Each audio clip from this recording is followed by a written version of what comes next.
Hello my beautiful babies, how are you today? It's been a minute. It's been at least 1 week that I don't film. For me, that is a long time, okay? Because I said I'm gonna be committed. I'm gonna continue filming even if I feel not 100%.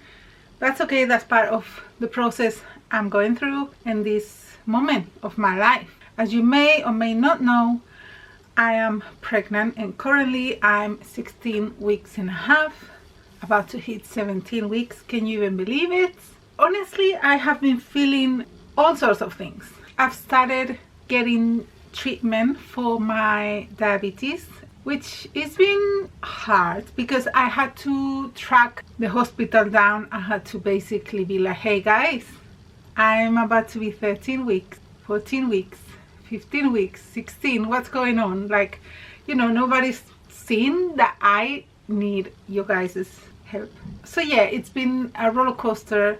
I've started medication and insulin and all that stuff, which I'm not gonna bore you with. I've been so far 5 days in, and I've been through this with my previous 2 pregnancies, so I know what to expect and I know the adjustment that takes to do all that on a daily. My routine looks like I wake up, I have to check my blood, so I have to prick on my finger, write it down in the notes that are right there ready to be used. I don't want to put them away because those are to be given back to the doctor every time I have a consultation. Then before I have breakfast, I have to inject insulin, which is like nobody wants to hear that stuff, but in case you are pregnant and you have gestational diabetes, this is of interest to you.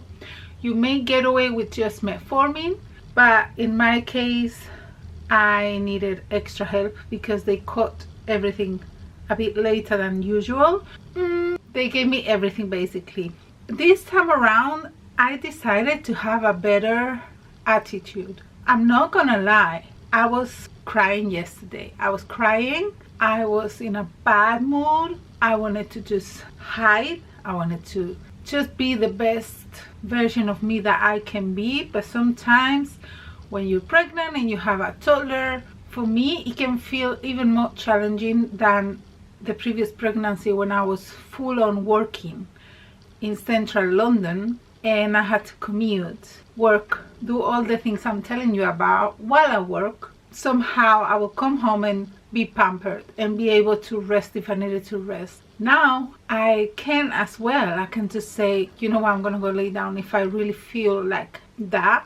But most of the day I'm by myself. I don't have that option to just be like, oh yeah, I'm just gonna lay down and just I let my 2-year-old do the things, you know. No, tired, not tired, feeling good, not feeling great. You have to warm it up, and that's the life we are living. No one is coming to do the prickling for you and the hard things that feel not so pleasant. This is just an analogy for life itself. This moment, it's a challenge for me, a moment of transition. Yesterday was just sad because I was like, oh my gosh, I just got out of a 3-year chapter of not living exactly here, which is a smaller space but is closer to amenities. So for me it's more practical than where we were. Okay, I don't even know how I managed to live over there. When my toddler was born, the newborn phase, everything was new. We just moved there. It was a bigger space. We was just happy and everything felt like, yeah, this is where we're meant to be right now. Who knew that I would be pregnant again?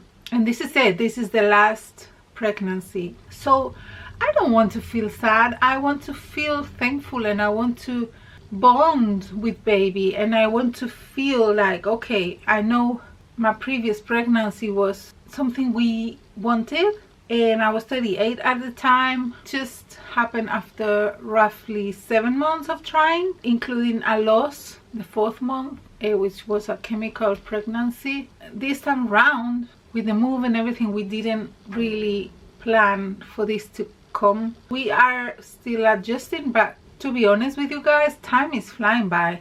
I'm already 4.5 months. I can't really believe or comprehend how fast it's going. Like, we're talking at some point in August, this baby's gonna be here. That was not what I envisioned for my life personally, as a woman, as a mother, as a person that has dreams. I envision things for myself that I'm like, do I have to postpone them again? So it's hard to come to terms with this. Like I said, 5 days in this treatment, seeing your sugars high, and high I mean high. Even when you do all that and you still think, what number am I seeing right here? That doesn't make sense, you know. Today, literally, I woke up with higher numbers than I thought I would have, because last night's dinner was great. It was chicken with broccoli, sweet corn, and that was it. But somehow, even though I do the different insulin at night that will last 24 hours, it's a slow release, my sugars were high this morning, and I checked my sugars around 9:30. So I'm like, how is this not going down? What's happening? And those are the hardest ones to manage. After the breakfast, I checked an hour and a half after the breakfast, and they were still high. And I said, you know what? I'm just gonna work out right now. So I did a Japanese walk, 30-minute. Well, actually it was 40-minute. Guys, I checked my bloods before and it was 16.3, really high. I checked my bloods after working out, and this is advice for you if you are in a similar position. I wanted to check. I said, I'm tired of prickling already. I've just started this treatment, but I checked and my sugars were 6.3, lower than what the nurse or doctor had written down that they should be. You have no idea, I almost cried out of happiness. It made me feel confident to come and just sit and tell you this, because there is hope, and I invite you to work out. If you check your sugars and they're high, or if you've had lunch or something, and my breakfast is nothing out of the ordinary, it's just 2 whole meal, I think it's called that. Well, it's brown bread, a seeded one with egg and bacon, and then I have a decaf coffee, mostly is water, and the rest is no sugar oat milk. Once I finish this milk, I'm gonna go back to the one that is not oat. Maybe that's the issue, I don't know. I'm just testing the waters. I'm making my notes so I can talk to the doctor about it. Do different things that will help you. And seeing this number 6.3, I could not believe what I saw. I said, oh my gosh, I need to document it. And I wrote it down, and I literally put a square around it, like I was like, yes, the doctor needs to see this. And I wrote workout. That's the solution, and that's what I'm going to do every single day from now on, because I do go for walks usually in the evening. But that level 16 had to go down, and I found what works for me, at least today.